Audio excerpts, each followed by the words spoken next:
에스겔서 20장 45절부터 21장 7절까지 말씀인데 우리 한 목소리로 같이 봉독하겠습니다. 여호와의 말씀이 또 내게 임하여 이르시되 인자야 너는 얼굴을 남으로 향하라.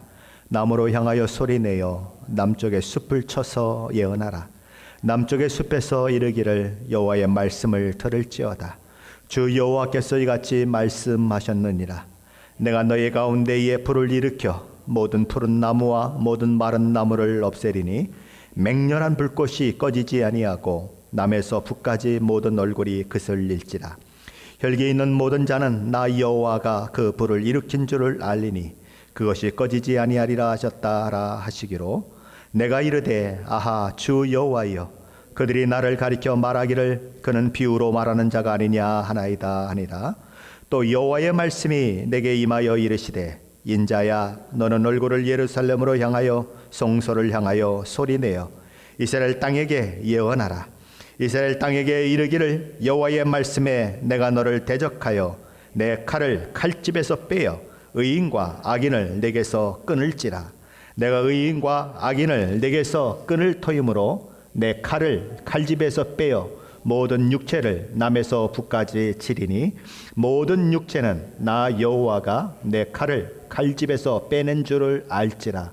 칼이 다시 꽂히지 아니하리라 하셨다 하라. 인자야 탄식하되 너는 허리가 끊어지듯 탄식하라. 그들의 목전에서 슬피 탄식하라. 그들이 내게 묻기를 내가 어찌하여 탄식하느냐 하거든 대답하기를 재앙이 다가온다는 소문 때문이니 각 마음이 녹으며 모든 손이 약하여지며 각 영이 쇠하며 모든 무릎이 물과 같이 약해지리라.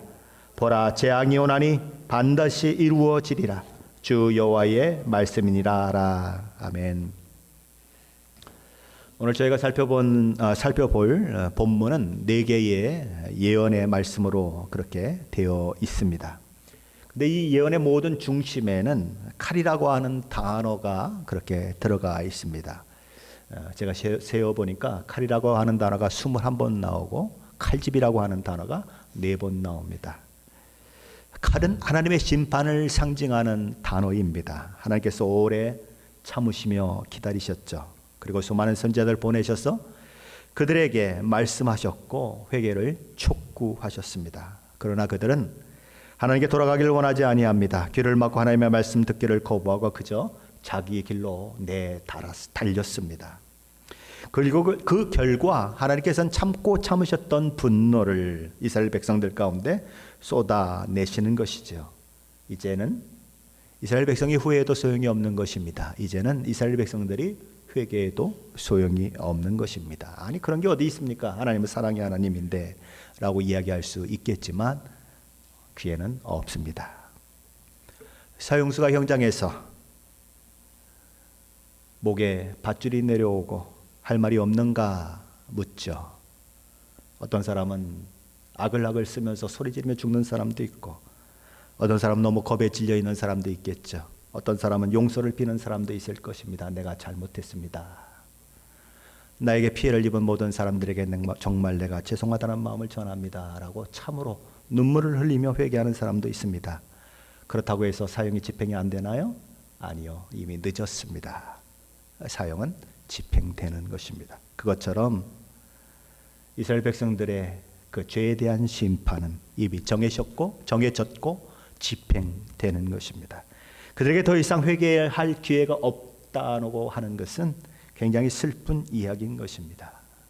하나님의 백성이라고 불리우는 그들이 선택된 백성이라고 불리우는 그들이 회개할 기회가 없다. 망하는 길밖에 없다. 참 슬픈 이야기인 것입니다.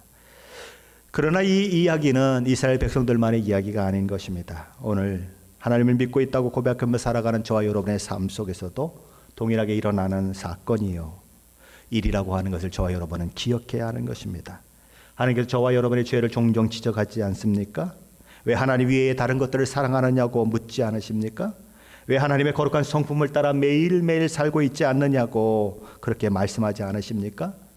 왜 하나님의 사람이라면 공평과 정의를 행하며 이 땅에서 불의를 행하지 말아야 하는데 왜 세상 사람과 똑같은 삶의 태도와 가치를 가지고 살아가며 공평과 정의를 잃어버린 사람으로 불의를 행하는 사람으로 사느냐고? 그래서 내 이름을 욕되게 하느냐고 하나님이 말씀하지 않으십니까? 내가 너를 얼마나 사랑하는지 알지 않느냐? 내 독생자 아들 예수 그리스도를 너를 위하여 보내주었건만, 내 아들을 십자가에 못 박기까지 너를 사랑했건만 너는 나에 대해서 어떤 태도를 보이고 있느냐라고 묻지 않으십니까? 너희는 나를 예배하고 나를 헌신하고 내게 드리는 것을 때로는 번거로워하고 싫어하고 때로는 아까워하지 않느냐고 묻지 않으십니까? 너희 예배가 정말 나를 위한 예배냐? 너의 삶이 정말 나를 닮은 모습이냐? 너희 삶 속에 나를 공경하는 모습이 도대체 어디 있느냐 물으시지 않으십니까? 에스겔 선지자와 같은 선지자들과 예언자들을 통해 그 시대에 끊임없이 하나님의 말씀이 전달되었던 것처럼 저와 여러분도 성경을 읽을 때에, 저와 같은 목사를 통해서 메시지를 들을 때에 끊임없이 그런 하나님의 말씀이 선포되는 것을 듣는 것입니다. 그런데 많은 경우 듣지 않습니다. 그것은 교회에서나 듣는 말씀이지 나의 세상의 삶과는 상관없는 말씀이라고 생각하는 성도가 너무 많은 것입니다. 하나님은 그럴 때에 자식을 아픈 마음으로 징계하십니다. 사업의 실패를 경험하게도 하십니다. 관계가 깨어지는 아픔을 겪게도 하십니다. 이런 고통의 시간을 통해서 자신을 돌아보라고, 그리고 그동안 걸어온 길에서 돌이켜 생명의 길을 가라고 촉구하십니다. 그런데 그런 실패, 좌절, 아픔, 그런 것들을 경험했음에도 불구하고 여전히 자기 길을 고집하며 가는 사람들이 있는 것입니다. 죄를 상습적으로 지으면 얼굴이 철면피가 됩니다. 하나님의 말씀도 계속 불순종하면 마음이 굳어지고 완악해져서 하나님의 말씀이 아무리 선포돼도 그 마음에 찔려오지 않습니다. 그냥 튕겨나가요, 하나님의 말씀이. 그 결국은 어떻게 된다고요? 오늘 이스라엘 백성들의 결과와 똑같은 결국이 될 수 있다라고 하나님은 경고하시는 것입니다. 그래서 하나님은 45절에서 이렇게 시작하는 것입니다. 여호와의 말씀이 또 내게 임하여 이르시되, 지금부터 되어지는 예언이 에스겔 자신으로부터 되어지는 예언이 아니라 하나님이 주신 예언이다 라고 그렇게 선포하는 것이죠. 우리에게서 20장 46절로 48절 말씀 다시 한번 함께 읽어봅니다. 같이 읽습니다. 인자야, 너는 얼굴을 남으로 향하라. 남으로 향하여 소리내어 남쪽의 숲을 쳐서 예언하라. 남쪽의 숲에게 이르기를 여호와의 말씀을 들을지어다. 주 여호와께서 이같이 말씀하셨느니라. 내가 너희 가운데에 불을 일으켜 모든 푸른 나무와 모든 마른 나무를 없애리니 맹렬한 불꽃이 꺼지지 아니하고 남에서 북까지 모든 얼굴이 그슬릴지라. 혈기 있는 모든 자는 나 여호와가 그 불을 일으킨 줄을 알리니 그것이 꺼지지 아니하리라 하셨다라 하시기로. 하나님께서는 에스겔 선지자에게 그 얼굴을 이스라엘 남쪽을 향하라고, 그리고 하나님의 말씀을 예언하라고 하십니다. 남쪽의 숲에 불이 붙을 것이다. 그 불은 푸른 나무이건 마른 나무이건 다 태워버릴 것이다. 그렇게 선언하는 것입니다. 산불은 과거나 현재나 대단한 공포를 일으키는 무시무시한 재해입니다. 이 불이 남쪽에서부터 북쪽까지 모든 숲을 다 태워버리게 될 것이다 라고 하나님은 선언하시는 것입니다. 그런데 이 불이 무서운 것은 아무도 그 불을 끌 자가 없다는 것입니다. 왜요? 이 불을 일으키신 분이 하나님이시기 때문에 그렇습니다. 하나님이 거두지 않는 한 결코 꺼지지 않는 심판의 불이 분다는 것이죠. 자, 그러자 에스겔 선지자는 이렇게 호소합니다. 우리 에스겔서 20장 49절 말씀인데 함께 읽어봅니다. 49절입니다. 내가 이르되 아하 주 여호와여, 그들이 나를 가리켜 말하기를 그는 비유로 말하는 자가 아니냐 하나이다 하니라. 에스겔은 이런 비유적 예언을 전할 때마다 그 예언의 말씀을 듣는 청중들로부터 들었던 비아냥과 조롱을 떠올리면서 하나님께 호소하는 것입니다. 하나님, 저들은 내가 수수께끼를 실 뽑듯 뽑아내는 자라고 얘기합니다. 모호한 비유나 들어서 말하는 사람이라고 저를 조롱하고 배척합니다. 에스겔이 전하는 메시지를 들었던 청중들이 어떤 마음의 상태를 가지고 있는가 에스겔의 호소를 통해서 알게 되는 것입니다. 그러나 에스겔이 전해준 하나님의 말씀을 들을 귀가 없습니다. 하나님의 말씀을 받아야 거기 그 마음 가운데 회개가 일어나고, 그리고 그 삶의 변화가 일어나는데 하나님의 말씀을 받지 아니하고 거부하니까 아무런 회개도 아무런 변화도 그들에게는 일어나지 않는 것입니다. 그것은 에스겔 선지자가 비유적으로 예언했기 때문에 그 예언이 알아듣기 어렵고 이해하기 어려워서가 아니에요. 에스겔 선지자를 통해서 하나님께서는 비유가 어떤 의미인지도 가르쳐 주세요. 상세히 알려주십니다. 그들의 문제는 하나님의 말씀을 듣고 싶어 하지 않는다는 것입니다. 서로 듣고자 하는 경우가 있다고 하더라도 늘 자기 귀를 즐겁게 해주는 듣고 싶은 말씀만 듣고 싶은 것입니다. 요즘도 그래요. 목사들이 설교하면 왜 저 목사는 맨날 야단치는 소리만 하느냐고 하는 소리를 제가 다른 교회 다닐 때 저희 순회에 있는 순원들로부터 들은 적이 있어요. 왜 야단치는 말만 하느냐고. 근데 성경을 보십시오. 야단치는 게 많은가 칭찬하는 게 많은가 한번 보세요. 우리 인생이 야단 맞을 게 더 많아요. 그냥 성경을 말씀대로 전해주면 아하, 이게 교훈을 위해서 내게 주어지는 것이나 라고 생각하고 그리고 내가 돌이키면 되는데 싫은 것입니다. 뭐가 좋아요? 축복받는다. 아무리 잘못해도 하나님 앞에 기도하고 구하면 다 얻는다. 자식도 잘 되고 모든 게 잘 된다. 그런 메시지는 뭐 그냥 환호합니다. 막 박수를 칩니다. 그래서 전혀 복음이 아닌데도 전혀 말씀 같지 않은데도 몇만 명이 모이는 교회가 지금도 미국에 있는 것입니다. 하나님의 말씀 듣기 싫어해요. 들어도 듣고 싶은 말만 듣고 싶어해요. 바로 그런 시대인데 이스라엘 백성들도 그랬다는 것입니다. 하나님께서는 이 비유의 말씀을 설명하세요. 그것이 21장 1절부터 저희가 읽었던 7절 말씀 속에 나오는 것입니다. 우리 에스겔서 21장 2절로 5절 말씀인데 함께 읽어봅니다. 2절로 5절입니다. 같이 읽습니다. 인자야 너는 얼굴을 예루살렘을 향하며 성소를 향하여 소리내어 이스라엘 땅에서 예언하라.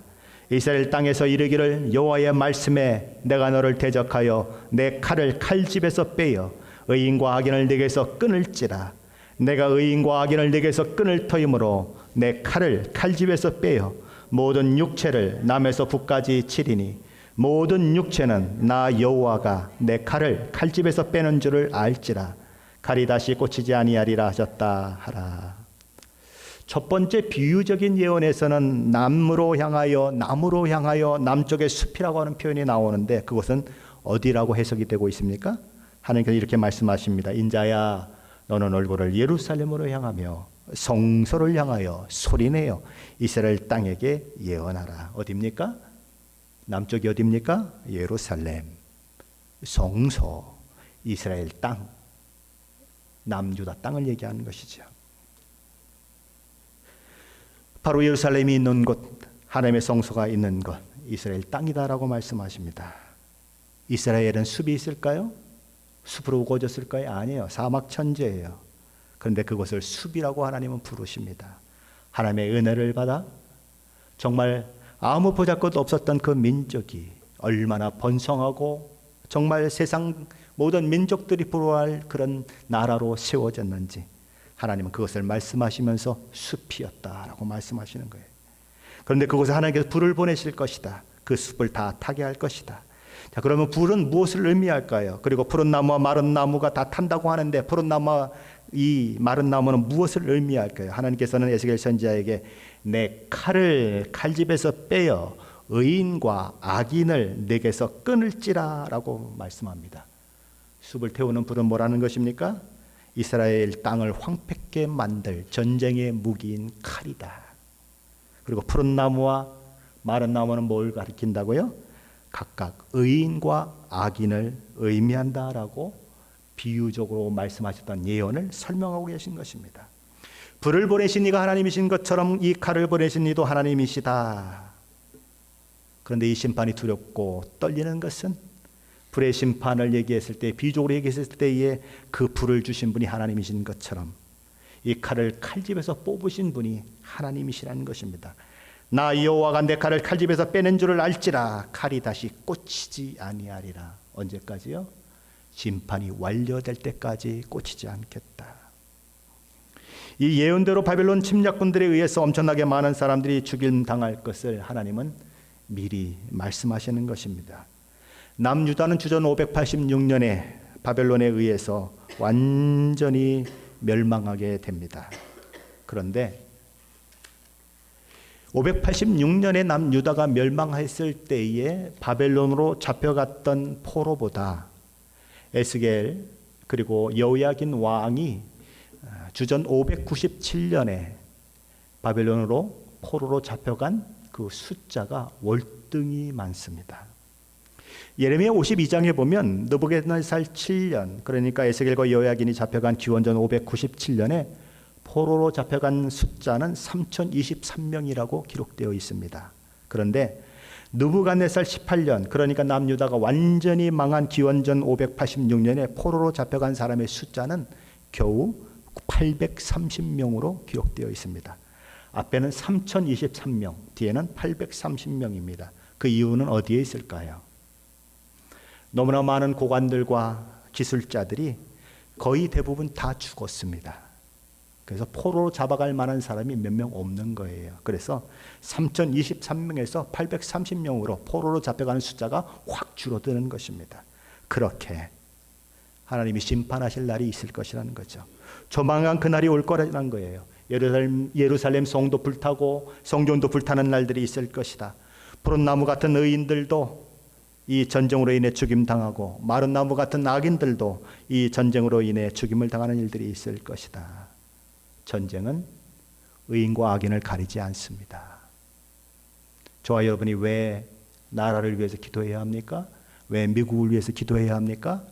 다른 나라와 전쟁이 일어나면 저와 여러분에게도 어려움이 있어요. 그래서 기도해야 하는 것입니다.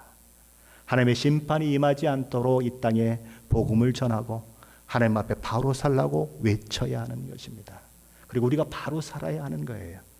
그래야 전쟁을 막을 수가 있어요. 전쟁이 일어나고 하나님의 심판이 임하면 푸른 나무도 마른 나무도 다 타버리는 것입니다. 악인도 의인도 전쟁에는 예외가 없어요. 폭탄이 떨어졌는데 의인이라고 안 죽습니까? 같이 죽어요. 그런데 하나님께서는 이 참혹한 미래의 심판에 대한 예언을 하시면서 에스겔 선지자에게 이렇게 말씀하십니다. 너는 바빌론의 포로로 잡혀온 그 무리들 앞에서 탄식하되 허리가 끊어질 정도로 아픈 사람처럼 탄식해라. 하나님의 마음을 표현하라고 그런 것이 아닙니다. 그러면요, 말로 해서는 듣지 않기 때문에 그렇게 행동으로 보여줘라. 말로 하면 그냥 툭툭 튀고 그냥 비아냥거리고 조롱하니까 그냥 울어라, 통곡해라. 그럼 그들이 와서 물을 것 아니냐? 너 왜 그렇게 우니? 뭐 때문에 그렇게 우니? 그러고 물어보면 하나님의 말씀을 그때 전해라. 하나님이 내게 주신 말씀 때문에 내가 웁니다. 하나님께서 남유다가 어떻게 멸망할 것을 말씀하셨기 때문에 내가 이렇게 통곡합니다 라고 얘기하라는 거예요. 하나님의 말씀에 워낙 귀를 기울이지 않으니까 하나님께서 에스겔 선지자에게 그렇게 하라는 것입니다. 하나님의 고육체계예요. 성공했을까요? 성공했어요. 관심도 없었던 사람들이, 말씀에 귀를 닫고 있었던 사람들이 에스겔을 찾아와서 묻는 것입니다. 왜 울어요?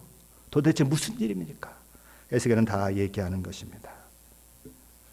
그래서 하나님께서 그들에게 하고 싶은 이야기를 그들로 하여금 듣게 만드시는 것이죠. 에스겔은 이렇게 얘기합니다. 제가 현대인의 성경을 읽어보겠습니다.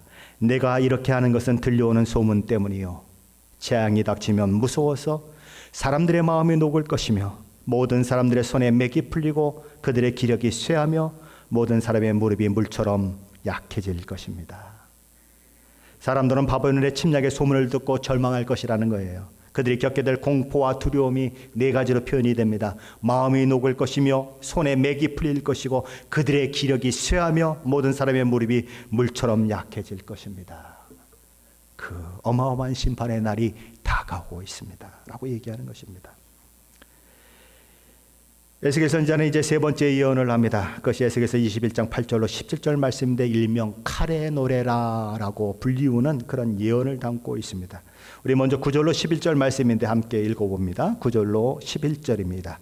인자야, 너는 예언하여 여호와의 말씀을 이같이 말하라. 칼이여 칼이여 날카롭고도 빛나도다. 그 칼이 날카로움은 죽임을 위함이요 빛남은 번개같이 되기 위함이니 우리가 즐거워하겠느냐? 내 아들의 규가 모든 사람을 없인 여기는도다. 그 칼을 손에 잡아 쓸만하도록 빛나게 하되 죽이는 자의 손에 넘기기 위하여 날카롭고도 빛나게 하였도다 하셨다 하라. 여호와 하나님께서 칼집에서 뽑으신 칼은 날카롭고 빛납니다. 이유가 뭡니까? 적과의 싸움에서 번개같이 움직이게 하기 위해서 그런 것입니다. 수많은 사람들을 살상하려면 잘 들어야 하기 때문에 날카롭게 갈아놓은 것입니다. 그래서 그 칼은 죽이는 자의 손에 들려 있습니다. 누구를 죽이기 위해서 칼이 죽이는 자의 손에 들려 있습니까? 하나님의 백성이라고 하는 이스라엘 백성들을 죽이기 위해서 칼이 들려져 있습니다. 하나님께서는 바벨론이라고 하는 그 나라를 이용해서 그 칼을 이용해서 남유다 백성들을 심판하실 것입니다. 근데 10절 하반절은 이런 표현이 나옵니다. 우리가 즐거워하겠느냐? 내 아들의 규가 모든 나무를 없인 여기는도다. 도대체 무슨 말일까요? 여기 규라고 하는 것은 왕의 손에 들려진 왕의 통치와 지위를 상징하는 지팡이를 말합니다. 옛날 성경에는 홀이라고 번역이 되어 있는데 홀은 잘못된 번역입니다. 규가 맞습니다. 여호와 하나님께서는 다윗에게 주신 약속 속에서 다윗에게 그의 집과 예루살렘의 왕위를 영원토록 이을 것이라고 하는 약속의 상징으로 이 규를 말씀하셨습니다. 야곱은 죽을 때 이게 자식들을 부르죠. 그리고 그들에게 축복하는데 유다 지파를 축복하면서 왕권을 상징하는 이 규가 유다 지파에서 영원히 떠나지 않을 것이다라고 이 자식 유다를 그렇게 축복합니다. 이스라엘 사람들은 특별히 또 하나님을 대신하여 하나님의 백성을 다스렸던 그런 이스라엘의 왕은 이런 말씀들을 근거로 해서 여호와 하나님께서는 예루살렘 도성을 모든 위험에서 보호할 의무가 있다고 생각했습니다. 또한 남유다의 왕위를 영원토록 이어지게 만들 의무가 하나님께 있다고 그들은 그렇게 생각을 했습니다. 그래서 뭐라고 어떻게 마음에 생각합니까? 우리는 결코 망하지 않는다. 우리의 왕위는 결코 끊어지지 않는다. 이곳이 어디냐? 예루살렘이 아니냐? 이곳이 어디냐? 하나님께서 자정해 계신 성전이 있는 곳이 아니냐? 하지만 다윗에게 하셨던 하나님의 약속, 그리고 야곱을 통해 유다 지파를 축복하게 하셨던 그 축복은 예루살렘 주민들이나 그들의 통치자인 왕이 주장하고 소망하는 것처럼 그들이 외적으로부터 침입을 받았을 때 어떤 해악도 받지 않는다는 것을 보장해 주지 못합니다. 왜냐하면 그 약속은 하나님의 말씀을 순종하고 따를 때에 이루어지는 약속이지, 내 마음대로 행하고 하나님을 버리고 우상과 이방신을 섬기고 하나님과의 언약을 종이짝 찢듯이 찢어버리는, 그리고 그냥 하나님 앞에 아무런 언약의 행위를 하지 않는, 그러면서도 하나님 앞에는 언약을 지키라고 강요하는 그것과는 다른 것이기 때문에 그렇습니다. 자기들은 언약을 지키지 않으면서 하나님께는 언약을 지키라고 강요하는 것, 그것은 결코 정당화될 수 없는 것입니다. 세번역은 이런 이야기를, 이 본문을 이렇게 번역했습니다. 내 백성이 모든 경고와 심판을 무시하였으니 어찌 기쁨이 있을 수 있겠느냐. 자기들 나름대로 하나님의 언약을 기대며 우리는 망하지 않을 것이라고 아무리 소리치고 있어도 소용이 없다는 것입니다. 그러기에 하나님께서는 에스겔 선지자에게 다시 한번 통곡하라고 하십니다. 하나님의 백성 이스라엘 백성들에게 임할 칼의 심판을 생각하고 슬피 울라고 하십니다. 에스겔서 21장 12절 말씀입니다. 함께 읽어봅니다. 21장 12절입니다. 인자야 너는 부르짖어 슬피 울지어다. 이것이 내 백성에게 임하여 이스라엘 모든 고관들에게 임함이로다. 그들과 내 백성이 함께 칼의 넘기가 되었으니 너는 내 넓적다리를 칠지어다. 자, 이어지는 13절도 같이 읽습니다. 이것이 시험이라. 만일 없인 여기는 규가 없어지면 어찌할까? 주 여호와의 말씀이니라. 이스라엘 백성들이 하나님의 언약을 없인 여김으로 하나님께서 그들과 맺은 언약이 파기되고 그들에 대한 보호를 철회하신다면, 그들에 대한 통치를 포기하신다면 이스라엘 백성들은 어떻게 될까요? 멸망하는 거죠. 하나님께 지어주신 규를 가지고 백성들을 제대로 다스리지 못했던 시드기야 왕, 하나님의 말씀을 없인 여겼던 시드기야 왕, 그도 멸망하게 되는 거죠. 에스겔 선지자의 네 번째 예언은 하나님께서 뽑으신 칼집의 칼로 상징되는 바벨론의 느부갓네살 왕에 대한 예언입니다. 이 네 번째 예언에서 느부갓네살이 어떻게 남유다를 치러 오게 되는지에 대해서 비교적 상세하게 이야기하고 있습니다. 우리 에스겔서 21장 19절로 21절 말씀인데 함께 읽어봅니다. 인자야, 너는 바벨론의 왕의 칼이 올 두 길을 한 땅에서 나오도록 그리되 그 성으로 들어가는 길 어기에다가 길이 나뉘는 지시표를 하여 칼이 암몬 족속의 라빠에 이르는 길과 유다의 견고한 성 예루살렘에 이르는 길을 그리라. 바벨론 왕이 갈래길 곧 두 길 어기에 서서 점을 치되 화살들을 흔들어 우상에게 묻고 희생제물의 간을 살펴서. 하나님께서 에스겔 선지자에게 느부갓네살 왕이 바벨론으로부터 남하하는 그 길목에 이제 갈림길에 서게 될 텐데 그 갈림길에다가 이정표를 만들라라고 말씀하십니다. 하나는 이 길로 가면 예루살렘으로 가는 길입니다라고 표시하는 길이고, 다른 하나는 이 길로 가면 암몬 족속의 수도인 라빠로 가는 길이라고 표시되는 이정표인 것입니다. 느부갓네살은 바벨론을 떠나서 남하하고 또 남하할 것입니다. 그리고 그렇게 한 길로 쭉 오다가 Y자처럼 두 갈래로 갈라지는 길목 앞에 설 것입니다. 그리고 그곳에서 이정표를 보게 되겠죠. 하나는 예루살렘으로 가는 이정표, 다른 하나는 암몬 족속에 있는 곳으로 가는 이정표인 것입니다. 어디를 가야 할까요? 아마도 이 이정표는 다메섹에 세워졌을 것입니다. 왜냐하면 다메섹에서부터 두 갈래로 갈라지는 길이 있기 때문에 그렇습니다. 하나는 해변길이라고 불리우는 길입니다. 지중해 그쪽 방향으로 흐른 그 길이죠. 그래서 블레셋도 있고 남유다도 있는 길입니다. 그래서 지중해와 가깝다고 해서 해변길이라고 부릅니다. 다른 하나는 암몬 쪽으로 가는 길입니다. 그것은 우리 성경에서 왕의 대로라고 불리는 길입니다.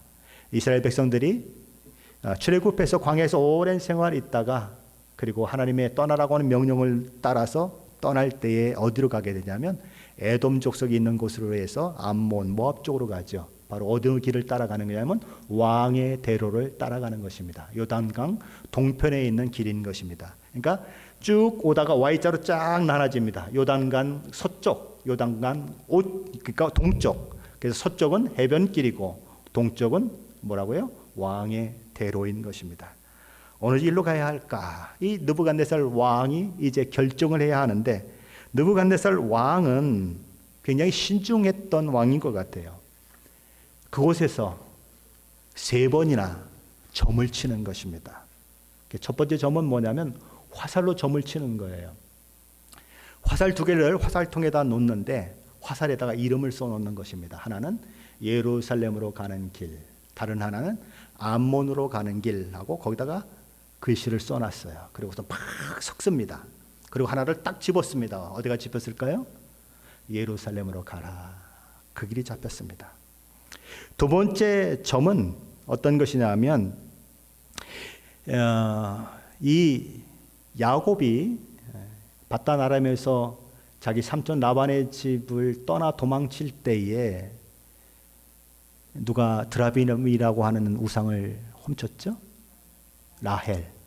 바로 이 드라빔에게 점을 치는 것입니다. 이 드라빔은 가족들이 가지고 있고 그런 우상인데, 이 드라빔은 종종 집안의 수호신으로 생각이 되기도 했고 죽은 조상들의 모습을 하고도 있는 그런 우상이었습니다. 그래서 이들은 드라빔 앞에서 예를 들면 죽은 영혼하고 이렇게 소통을 하게 되는, 우리 또 뭐 옛날에 보면 무당들이 죽은 사람 목소리를 내면서 이렇게 그 죽은 영혼하고 마치 이렇게 접촉하는 것처럼 그렇게 했던 것처럼 바로 그런 일들을 하는 것입니다. 그래서 죽은 사람과 접촉해서 미래의 일을 예견하는 거죠.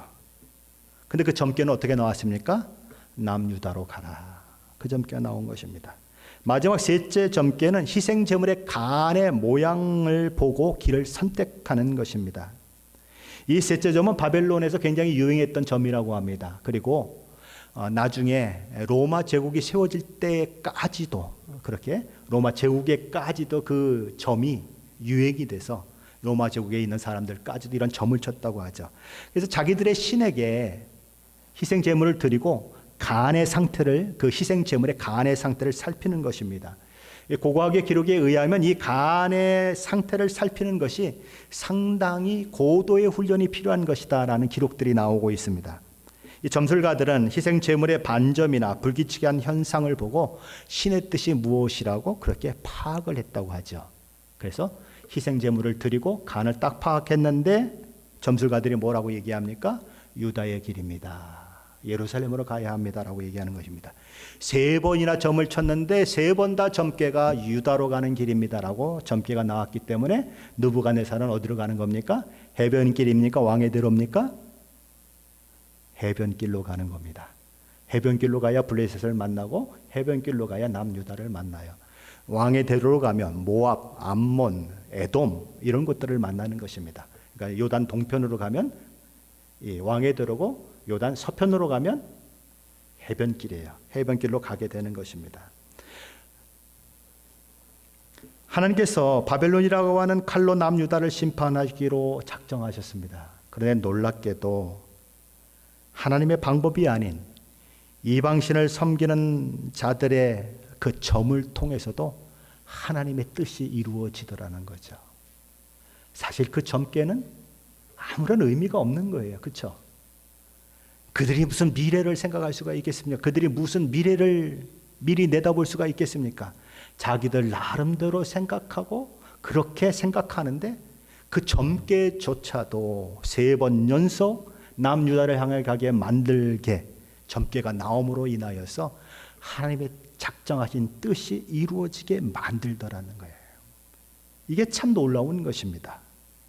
그래서 결국은 어떻게 됩니까? 에스겔서 21장 22절 23절입니다. 같이 한번 읽습니다. 22절 23절입니다. 오른손에 예루살렘으로 갈 점괘를 얻었으므로 공성태를 설치하며 입을 벌리고 죽이며 소리를 높여 외치며 성문을 향하여 공성태를 설치하고 토성을 쌓고 사다리를 세우게 되었나니 전에 그들에게 맹악한 자들은 그것을 거짓 점괘로 여길 것이나 바벨론 왕은 그 죄악을 기억하고 그 무리를 잡으리라. 느부갓네살 왕은 자기가 얻은 점괘대로 결국 남유다의 수도인 예루살렘까지 쳐들어가서 성을 에워싸게 되는 것입니다. 그리고 돌멩이나 여러 가지 무기들을 멀리까지 쏠 수 있는 성 안에까지 날릴 수 있는 공성대를 설치합니다. 그리고 토성을 싸서 이 성 높이만큼 토성을 쌓는 거죠. 그러면 성을 공격하기가 쉬우니까 그렇게 하는 것입니다. 그리고 성에 사다리를 세워서 또 공격하는 거죠. 그런 일들이 일어나는 것입니다.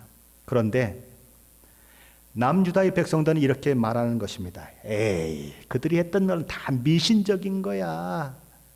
그건 하나도 믿을 게 못해. 우리는 하나님의 언약만 믿고 신뢰하면 되는 거야. 어떻습니까?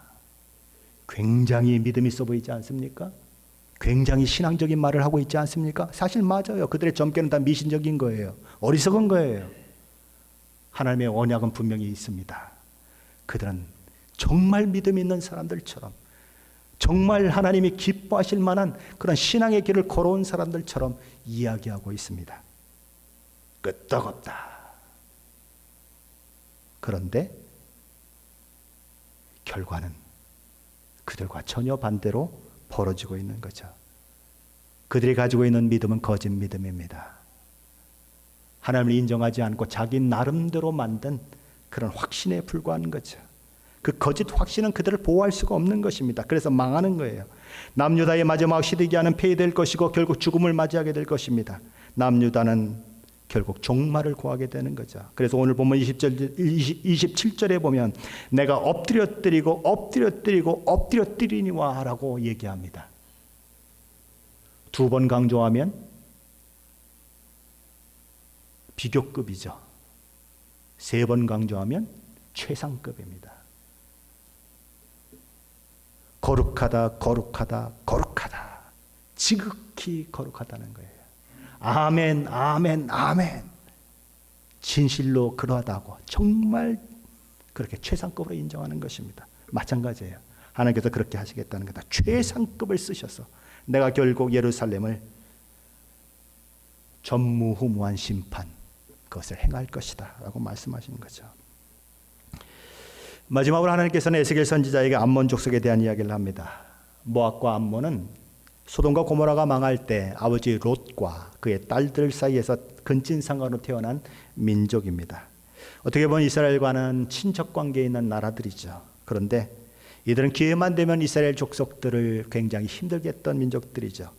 여호사밧이 남유다 왕이었을 때는 세 족속의 연합군이 쳐들어오게 되는데 그 중에 한 족속이 암몬 족속이었습니다. 남유다가 완전히 망해서 느부갓네살 왕이 유대 총독으로 그달랴라고 하는 사람을 임명했는데 그를 암살할 사람을 보낸 사람이 누구냐 하면 바로 암몬의 왕입니다. 근데 그 암몬이, 그렇게 역사적으로 이스라엘 괴롭혔던 암몬이 느부갓네살이 남유다로 가는 점괘를 얻어서 남유다를 치러 간다고 하는 그 모습을 바라보면서 이스라엘을 조롱하는 것입니다. 비우는 것입니다. 하나님은 그것을 좋아하지 않으시는 거예요. 그래서 그들도 이스라엘 백성들이 망하는 칼의 노래의 주인공이 되었던 것처럼 너희도 그런 주인공이 될 것이다. 그 29절 하반전에 이렇게 얘기하는 것입니다. 너를 중상당한 낙인의 목 위에 두리니 이는 그의 날 곧 죄악의 마지막 때가 이름이니라. 여기 보면 너를 중상당한 낙인의 목에 두리니라고 하는 말이 있습니다. 이게 도대체 무슨 말일까요? 우리 25절 말씀 한번 같이 보시죠. 25절입니다. 같이 읽습니다. 주 여호와께서 이같이 말씀하셨느니라. 관을 제거하여 왕관을 벗길지라. 그대로 두지 못하리. 제가 이상하네요. 26절을 읽고 있군요. 25절 죄송합니다. 같이 읽습니다. 너 극악하여 중상을 당할 이스라엘 왕아, 내 날이 이르렀느니 곧 죄악의 마지막 때임이라. 똑같죠? 여기 보면 중상을 당할 이스라엘 왕, 여기도 중상을 당한 그 악인의 목 위에 너를 두리라. 그러니까 중상을 당한 그 이스라엘 왕은 누구냐면 시드기야 왕인 것입니다. 끝까지 하나님의 말씀을 거부하고 그러다가 망한 왕, 너도 그 왕이 엎어진 것처럼 엎어지게 될 것이다. 누가요? 암몬 족속이 그렇게 될 것이다 라고 이야기하는 것입니다. 그들이 다 죽고 나면, 남유다가 완전히 망하고 나면, 악인들이 다 죽임을 당하고 나면 죄를 행할 사람이 있을까요? 없을까요? 죄를 행할 사람이 더 이상 없습니다. 쉽게 말하면 다 죽어야 죄가 멈춰졌다는 거예요. 그래서 하나님은 그때서야 칼을 칼집에 집어넣으십니다. 죽었으니까 더 이상 범죄할 기회도 없는 것이죠. 죽어서야 죄를 멈추는 사람들. 암몬 자손이야 그렇다고 치더라도 하나님의 백성이라고 하는 남유다 백성들이 죽어야 죄악을 멈춘다. 이건 정말 수치스러운 그런 결과인 것입니다. 그렇지 않겠어요? 죽어야 죄를 멈춘다. 죽기 전까지는 죄악 가운데 산다. 참 치욕적인 얘기인 것입니다. 오늘 말씀을 통해 세 가지 영적인 의미를 생각해 봅니다. 첫째로 생각해 볼 것은 이스라엘 백성들은 우리는 선택한 하나님의 백성이다라고 자부했습니다. 하나님께서 사용하신 느부갓네살이라고 하는 칼에 의해서 그러나 완전히 망하죠. 하나님께서 이들에게 이렇게 진노한 이유는 무엇일까요? 그들은 하나님의 백성이라는 특권에 매달렸습니다. 자신들은 하나님의 언약을 떡 먹듯이 배반하면서도 하나님은 언약에 신실하실 것이라고 믿었습니다. 그리고 마땅히 하나님의 백성된 자들로서 감당해야 할 책임과 의무에는 관심조차 두지 않았습니다. 오늘 주 예수 그리스도를 십자가 대속의 은혜로 구원받은 그리스도인들에게도 이 사실은 커다란 경고입니다. 그리스도인은 특권만 있지 않습니다. 특권과 함께 그 신분에 걸맞는 행동이 있어야 한다는 것입니다. 그것을 저와 여러분 기억해야 한다는 거죠. 둘째, 하나님은 당신이 말씀하신 것을 다 이루시는 하나님이시라는 사실을 우리에게 가르쳐 줍니다. 하나님은 이러이러하게 행하면 복을 주시겠다고 말씀하셨고 그렇게 행하면 정말 복을 주시는 분이십니다. 그런데 하나님은 그런 하나님일 뿐만 아니라 배교와 불신앙에 대한 심판의 경고도 함께 하시는 분이십니다. 하나님의 말씀을 읽고 듣고 행하는 자들이 복을 받을 뿐만 아니라 또한 하나님의 말씀을 거역하고 순종하지 않는 자들에게는 심판이 임하는 것도 하나님께서 그대로 임하게 하시는 하나님이시다. 그것을 보여주고 있어요. 우리는 성경을 보면서 주로 내가 좋아하는 말씀이 나오면 노란 줄을 치고 초록색 줄을 치고 그럽니다. 그런데 내가 싫어하는 말씀에 줄을 치는 사람은 별로 없습니다. 그러나 하나님의 말씀은 다 이루어진다는 거예요. 복에 대한 말씀이든 저주에 대한 말씀이든 다 하나님의 말씀으로 받아야 하는 것입니다. 하나님의 말씀을 편식하는 것은 너무너무 위험합니다. 그래서 저도 성경을 읽으면서 경고가 나오는 말씀은 빨간 걸로 칩니다. 그래도 보니까 초록색이 더 많고 노란색이 좀 더 많기는 해요. 그러나 저도 웬만하면 하나님의 말씀도 저주의 말씀도 잊지 않으려고 빨간색으로 줄을 긋고 있습니다. 왜냐하면 편식하지 않으려고 그러는 것입니다. 셋째로 하나님께서는 모든 상황들을 통해서 자신의 역사를 이루어 가시는 분이라고 오늘 말씀은 말씀합니다. 의인들만 뿐만 아니라 악인도 악한 날에 합당하게 사용하시는 분이 하나님이시다. 허무맹랑해 보이는 느부갓네살의 왕의 세 번의 점치는 행위조차도 이용하셔서 당신의 뜻을 이루시는 분이 누구신가? 하나님이시다. 하나님의 역사의 주관자시다. 모든 상황을 이끌어 가시고 하나님께서 목적하신 목적을 이루게 하시는 분이 하나님이시다. 그런데 이스라엘 백성들은 심판 불감증에 빠져 있습니다. 이스라엘 백성들은 죄의 불감증에 빠져 있습니다. 이스라엘 백성들은 하나님 불감증에 빠져 있습니다. 그들이 믿는 하나님은 성경에 말씀하는 하나님이 아니세요. 그래서 망하는 것입니다. 저와 여러분은 어떻습니까?